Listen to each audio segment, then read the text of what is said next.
नमस्कार, मेरा नाम बिरजू है और आप भारत लाइव देख रहे हैं। चुनाव के लिहाजे इस वक्त की बड़ी खबर एनडीए से आ रही है, जहां लगातार एनडीए में आपसी तकरार जारी है। चिराग पासवान को लेकर चिराग पासवान जिस तरीके से नीतीश कुमार को साध रहे हैं, बातें लगातार बीजेपी के तमाम कोशिशों के बावजूद जो है बातें नहीं बन पा रही है। चिराग पासवान जो है पटरी पे नहीं आ रहे, यूँ कहा जाए तो लगातार जो है एनडीए में आपसी तकरार मतभेद जारी है। देखिए, महागठबंधन हो या एनडीए, किसी भी गठबंधन में अभी तक सीटों का समीकरण तय नहीं हुआ है।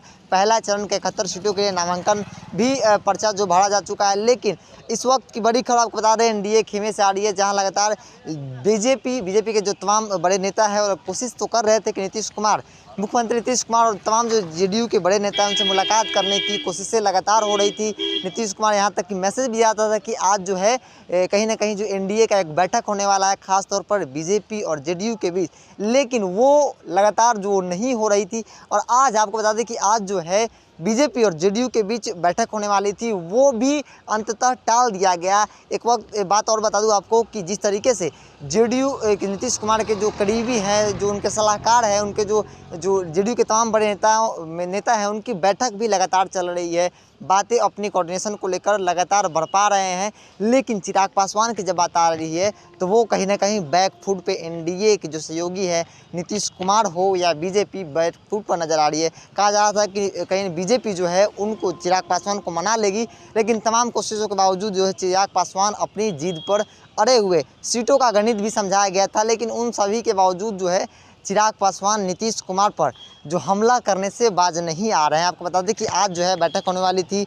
जिस तरीके से जो बीजेपी के दो बड़े नेता देवेंद्र फडणवीस हो या भूपेंद्र यादव हो, दोनों को बिहार चुनाव का एक तरह से कंधे पर एक बोझ भार दिया गया था कि वो इन जो भी मसला हो उनको निपटारा कर सके, लेकिन वो लोग लगातार तो कोशिश कर रहे हैं। कल संजय जायसवाल हो या तमाम बीजेपी के नेता हैं, उनके साथ बैठक भी हुई, लेकिन स्पष्ट रूप से कोई बातें सामने नहीं आ रही है।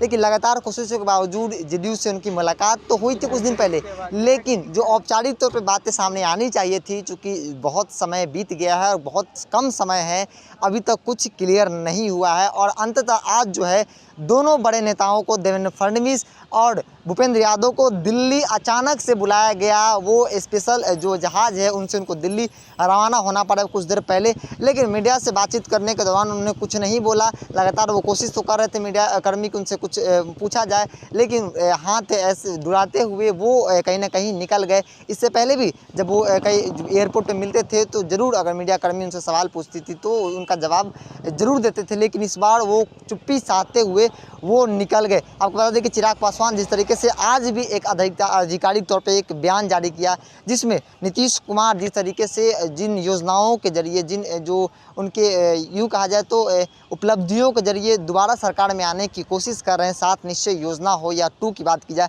उन्हें कहीं ना कहीं भ्रष्टाचार का पेटारी बताया है।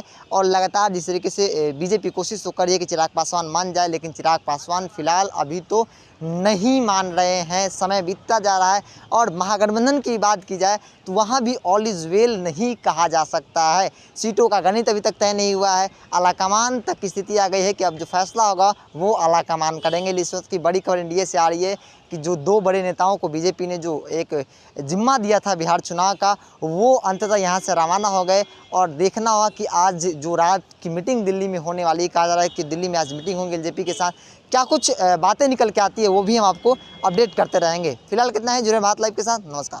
बढ़ाएं अपना कदम सक्सेस की ओर शिखर करियर इंस्टीट्यूट के साथ। शिखर करियर इंस्टीट्यूट पूर्वी भारत में एकमात्र कोचिंग संस्थान जो एक्सक्लूसिवली है मेडिकल एंट्रेंस एग्जाम के लिए।